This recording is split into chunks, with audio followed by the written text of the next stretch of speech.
So I decided to do something a little different. I thought it would be fun and also possibly useful to make a tier list of the different kinds of throws. So there's a whole bunch of different kinds of throws. Each one has different applications, certain amount of utility, and so what I've done is I've gone through and I've ranked 30 different kinds of throws based on their distance, their accuracy, and the ease of execution. Now, this is for somebody who knows what they're doing, right? So I don't throw thumbers, for example, or I don't throw chicken wings ever. And so I don't rank these based on how well I'm able to throw, but if somebody were to practice and to get good at throwing this particular type, this is what I'm ranking it on. So some shots are very easy to do. Everyone can do them. Those will be higher on the list. Some are very difficult to do. Some are very inaccurate. And so what I've done is I've created a nice little list that goes through and ranks these different throws. So we're going to get right into it. I'm going to start at the bottom. I'm going to start with the for show only. And I've got different categories. You'll see it on the tier list. But should be a fun one. Let's get into it. So at the bottom, we have the for show only. I named this because most of these are for show. Right at the bottom, we have the Raptor Wing. Raptor Wing is where you're throwing from the outside by swinging your arm way out. It's a terrible throw. It's incredibly difficult to do. It doesn't go very far, and it's not accurate, at least as far as I've been able to tell. I haven't found a good use for Raptor Wing, so that stays in the for show only. The next one we have the Chicken Wing. Chicken Wing, I've seen Jeremy Koling do this, and it's another one of those, doesn't go far. I don't see it as being accurate, especially when the amount of space required to make the motion could be used for just a regular backhand pitch. So definitely a pretty useless type of throw. Next one, we've got the behind the back. I've actually been able to use this once. I was pinched off where I had to lean out from a bush. And so being able to just throw it from behind the back was useful. But I think in 5 years of playing, I have used it all of one time. So not a terribly useful throw. We have the Skamahawk, patented by Mr. Simon Lizotte. Actually, I'd say that it's less useful than the behind the back, probably more useful than the Chicken Wing. It's where you throw it very high in the air on a roller angle with something super understable, get it to pan over on its backside, and then it comes crashing to the ground. It's a thumber-esque, I would say. It's a very strange shot. I think Simon tries to say you can use it instead of like a grenade. I've tried it. I don't have discs that are that understable to maybe make it work right. But even when you watch Simon throw it, it's not an accurate throw. It's not a great throw. And it's pretty difficult to execute. So that one stays in the for show only category. We also have the 360. So the 360-degree run-up, great for super long distance. So I've maxed out my distance with a 360 run-up. It's awesome in the field. It's really fun.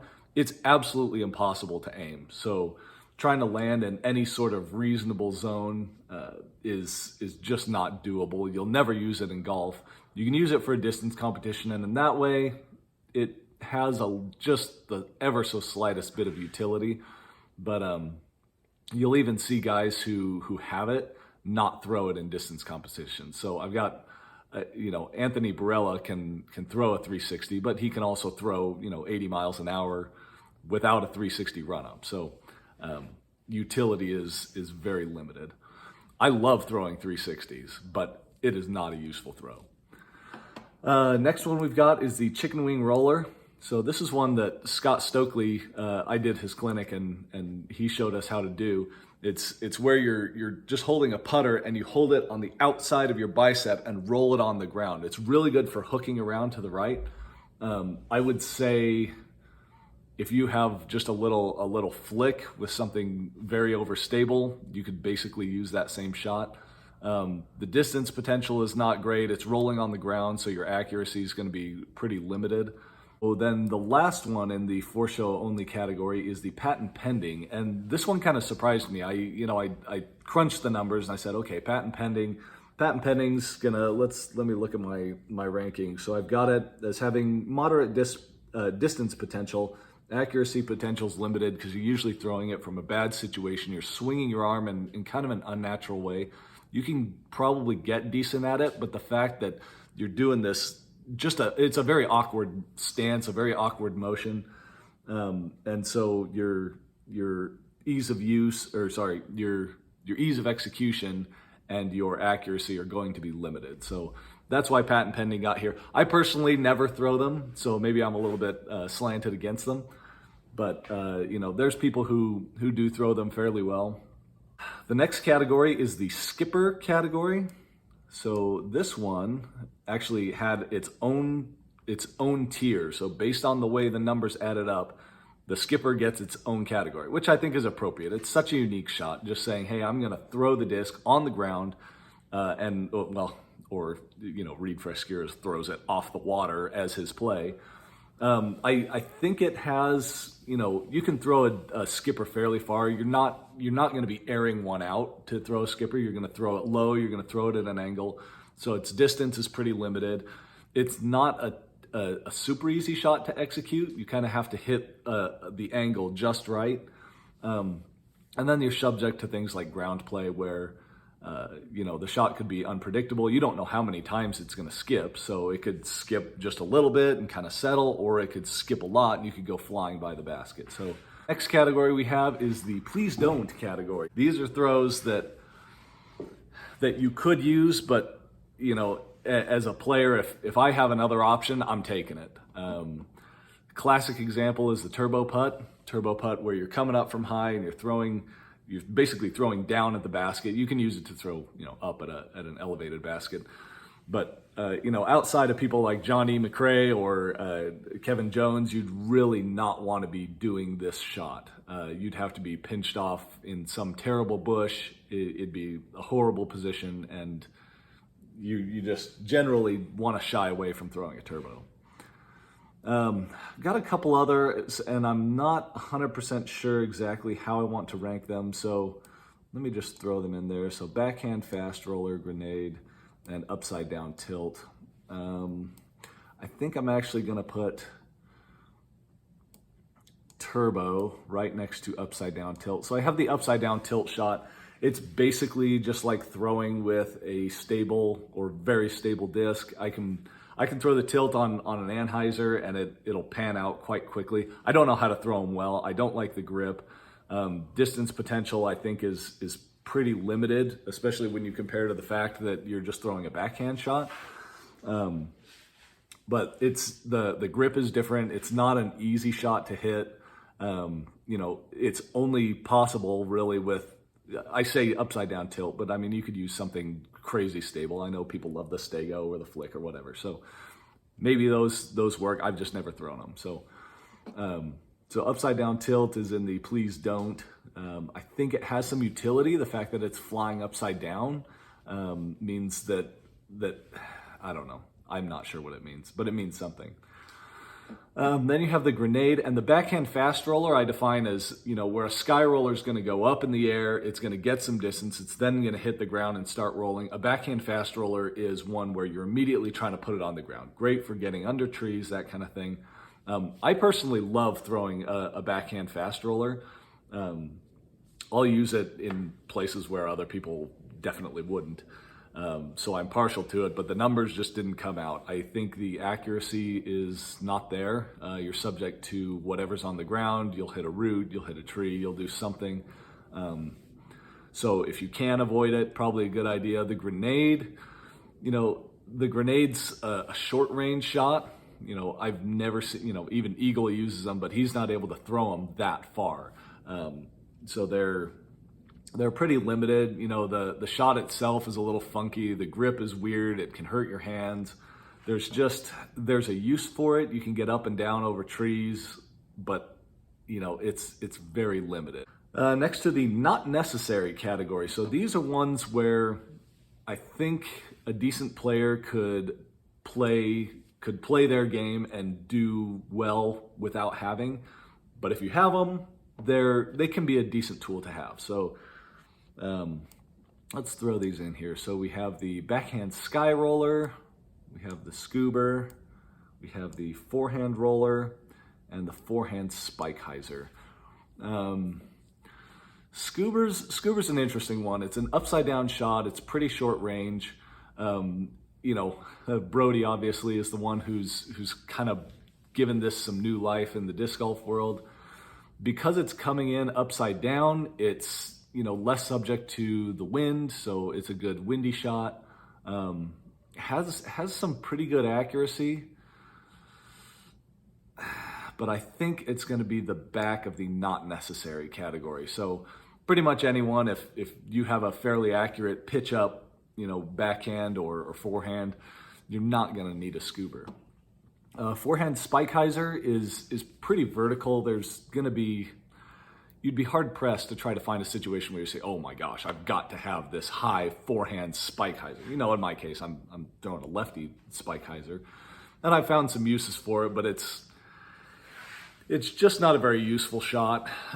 It's pretty accurate. You can get, probably more distance than a grenade at least out of it. But, it's one that I actively try to avoid. Forehand roller, this is a great scramble shot. Again, the not necessary label, you could argue. But forehand rollers are great for getting out of trouble.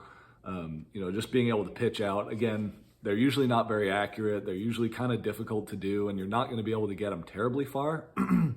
But the fact that you can aim, you can get a lot of different angles out of it, and that it's great for getting out of trouble, puts it on a shot where it's, you start to say, yeah, maybe I need to have a forehand roller in the bag. I definitely use it on the regular. There's a couple of holes at my local where I'll throw it off the tee, really low ceiling, super tight tunnel. Just throwing out a forehand roller tends to get me a better angle at the short pin.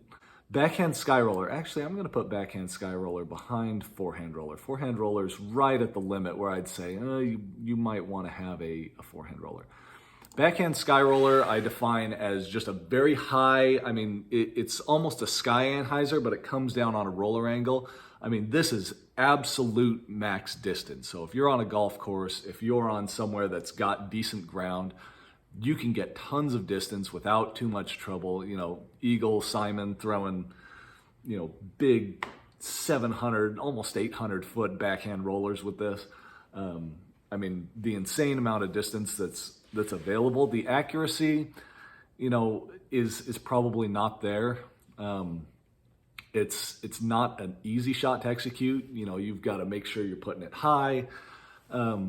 But as far as that distance, I put this over the 360 because I feel like the aim is better and the distance can be even better than throwing a 360. So, backhand sky roller, good one, but you can basically, if you have a good air shot, you never see Calvin throwing a big sky roller. That guy's always throwing it in the air, when you've got 550 for a low ceiling, why not? All right. Up to our useful category. So now we get into stuff where you're really gonna, you want to have this shot. So let's just load them in. Let's see, backhand sky hyzer, backhand, or spike hyzer, sky anhyzer, push putt, forehand hyzer flip, and a forehand anhyzer. So let's see. So let's start with a forehand anhyzer. Forehand anhyzer is probably the least useful in this category. You can throw one. There's people who will use them as little get out of trouble approach shots. Put them up high, let them pan. It's not a bad shot to have, but generally, if I need a forehand anhyzer, I'm already in trouble. I'm going to do everything I can to try to throw a backhand hyzer. Because it'll follow a very similar line, especially if I'm throwing something like a putter. I can just put it on a kind of a gliding line that goes in toward my target.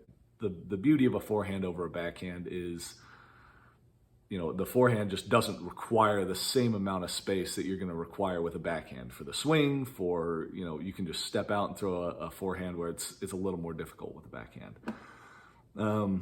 Actually, you know what? No, we're going to keep forehand hyzer flip. And we're actually going to put that up close to the top there. Step putt, push putt. I'm not a fan of step putts or push putts. I don't use either of them. Step putt, obviously, I'll put it as more useful than a push putt. Step putts, James Conrad comes to mind when I'm thinking of a step putt. And obviously there's some accuracy. There's guys who do it extremely well. Chris Dickerson also comes to mind. But it's not one that I'm using. So useful, definitely, for those who have it. Not for me. Push putt is another one kind of like that. A lot of people throw it. They throw it well. My buddy uses push putts and he lofts them. And anytime he misses, he is right under the basket where, I'm a spin putter. When I go long, I am, going to have another 20 footer to come back. So, push putt, it's a useful, it's good to know. You can do lofty things with it, floaty bids, if you will. Backhand spike hyzer is definitely good. Sky anhyzer, yeah, I'm gonna actually put backhand sky anhyzer right next to a forehand anhyzer. A sky anhyzer, right, being just a very, a tall shot, one for big distance. What comes to mind is Eagles, 700-foot park job at the match play. But backhand sky anhyzer, I don't know. It's one of those shots where I'm not going to be throwing it often, if ever. But a lot of people have found use to it. There's a lot of distance to be unlocked. You can sometimes hit lines, over trees. Seen pros use this. I don't use it very often. I don't use it well, I suppose. But it's definitely a useful shot. Then we have forehand hyzer flip and backhand spike hyzer, and I think those are in the right spot. So backhand spike hyzer is incredibly useful to have. I throw spike hyzers a lot. I like them more than grenades. I actually bought a tilt just so I could throw spike hyzers instead of grenades. So I feel like they're very accurate. They're limited on their distance potential, so you're only going to be able to get 300 feet-ish or less. Forehand hyzer flip is a really good shot to have. I would almost say it's a must-have, but it's very useful. Something that you can flip up, and I say forehand hyzer flip, right? Of course, I'm going to throw a lefty hyzer flip. Great off the tee, lots of distance potential, pretty accurate. Guys that come to mind who throw this a lot are Nate Sexton. Just take something neutral or a little bit understable, flip it up to flat, maybe turn it over just a little bit, and then get it to come out. The fact that you can get a lot of distance with it and a pretty good amount of accuracy makes it a very useful shot. Must-have category. We have got the following. All right, backhand force flex, jump putt, spin putt, and forehand sweeping hyzer. So I'm going to actually put spin putt up here. I personally, let's do that. Backhand force flex, I'm going to put at the back of here. Let's start with backhand force flex. So a backhand force flex, of course, Nico Locastro comes to mind, a guy who loves forcing it over on that line. He's very accurate with it, by the way. Give him his due. It's an accurate shot for those who know how to do it. I basically never use a force flex because I hate the shot. I hate throwing the shot. I have the shot in my bag if I need to use it. I like seeing the force flex. It's actually a fun shot to watch, but it's not one that I'm personally using a ton. Very useful. I just know lots of guys who like to use it, so why not? It's a must-have. The numbers are there for it. The accuracy, the distance potential. You can get force flexes out quite far. I think I've gotten ones out with my slab, 480. Forehand sweeping hyzer. So, I guess I differentiate here, right? Forehand spike hyzer is something where you're going to be going almost vertical with it. A sweeping hyzer is something where you're trying to get some distance, but you're maintaining a hyzer line the whole time, right? So you're flinging it out there. for me, throwing a lefty hyzer, I'm trying to push, 420, 400 maybe with a sweeping hyzer. This is one that's going to glide, but isn't a hyzer flip. It's not going to flat. It's not me trying to get straight. It's me trying to just maintain a hyzer the whole way. Very useful, incredibly accurate, can get you pretty good distance, and again, is an easy shot to execute. So pretty much everybody who has a forehand should be able to throw a sweeping hyzer, right? Jump putt and spin putt, I guess. I kind of put together again. I'm partial to jump putting and spin putting as opposed to push putting and step putting. I like jump putting. I find it fun. It's always interesting to have, 45, a 60 footer and just say, man, I could possibly make this, and just driving it with a jump. It's very easy to do, right? It's like throwing a granny shot in basketball. Anyone can do it. You just swing it, between your legs or bring it back to your hip, and you give it a jump, and you fling it at the basket. More useful even than that, I would say, is the spin putt. So, I know the debate goes on over which is better, push putts or spin putts. I'm partial to spin putts. I see that you can have more control in the wind as opposed to lofting them up. Now you're spinning, you're driving into or through, a crosswind, a headwind, a downwind. If you're throwing into a tailwind, spin putt's going to get that extra carry that's really going to, be able to get you the basket on a more consistent line. The fact that the spin putt can kind of hover at basket height seems to me to inspire more confidence, where push putt is like, okay, well, I can miss and I'll, only be 5 feet away. I like the way it feels. It feels more like a Frisbee throw. There's times on the course where I'm like, if I'm getting nervous, I just think to myself, okay, I could totally throw this to my friend, and I could get there and I could hit him, right on the numbers from this distance.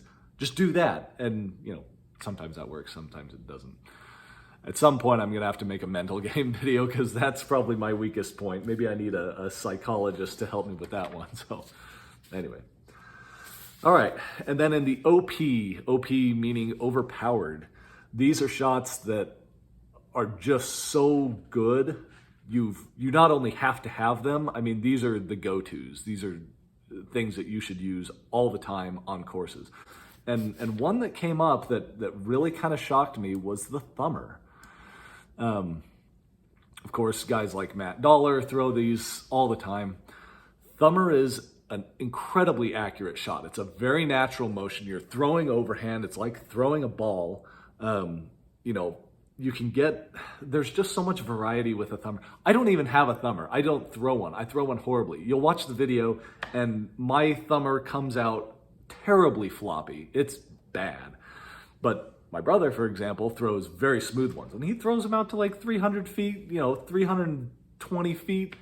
He'll throw a thumber and it's accurate and it can get up and down. I mean, it's a very good shot. So, guys who have a good thumber are using it all the time. That's one of those ones that I suppose I ought to work on, because it's an overpowered shot. There's people who call it a cheater shot. They're like, well, you just throw a thumber, wide open 350-foot hole, just throw a thumber. Man, if you've got it, awesome.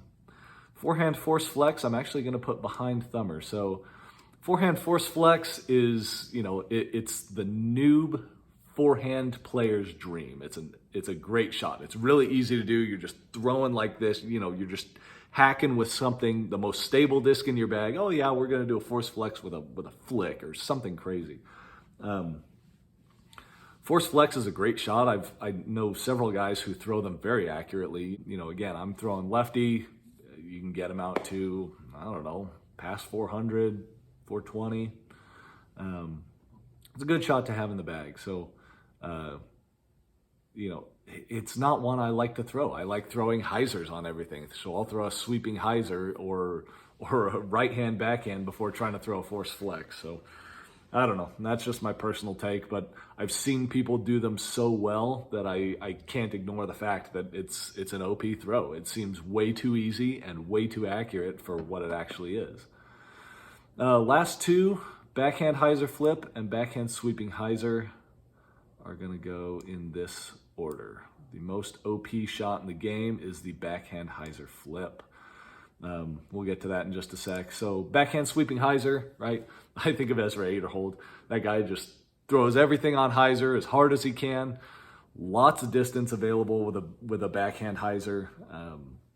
You know, again, this is a shot where you're just going to be swinging it out. It's going to sweep. It's going to hold hyzer the entire way.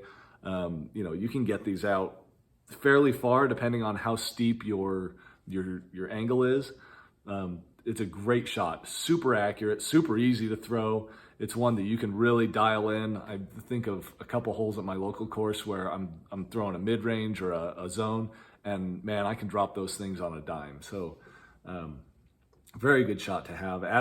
You know, that's an absolute must-have. You must have a backhand sweeping hyzer, or you're not going to be able to play the game well. Yeah, I would say you really need a hyzer both ways to be able to play the game well. Yeah, so there it is. And then the most OP, the best throw in the game, in my opinion, is the backhand hyzer flip. Maybe it's just because I love throwing hyzer flips, but you can put it on a hyzer. It's a very natural swinging motion. It's got incredible potential for distance. You pull out a neutral disc, you put it on just a little bit of hyzer, you get it to pop up. You know, you're getting it out 450, 470. You've got a lot of control with it. They're pretty accurate. You know, once you get to know your discs, once you know how to execute the shot, it's very easy and it's very natural and it goes very far. So, you know, 450-foot holes, I'm throwing a hyzer flip. Even on shorter ones, right? I'll try to, if I can, I'll pull out, you know, a buzz, something fairly neutral, pop it up just a little bit flat, get it to go hyzer flip. It's a great shot. I highly recommend everybody have a backhand hyzer flip. Man, best shot in the game. All right, well, I think that's a pretty good list. We've definitely got our less useful, and then our shots where, man, you got to have them. You got to use them all the time, or your game's just not going to be great. So, anyway. I hope you guys have found something useful in here. This was a lot of fun to make. I feel like this honestly has given me some insight. Like the thumber showing up as an OP shot. I mean, I guess I kind of knew it because every time somebody throws it, I'm like, man, I really should learn how to throw a thumber, and man, maybe I should. So anyway, hope there's a little gem in there for you. You know, for my part, again, I don't push putt, I don't step putt, I don't have a grenade. There are things where I feel like my time is better focused refining and perfecting something like a backhand hyzer flip or a sweeping hyzer. Learning to throw those very accurately is going to give me better bang for my buck because, frankly, I think the shot itself is just better. So until next time.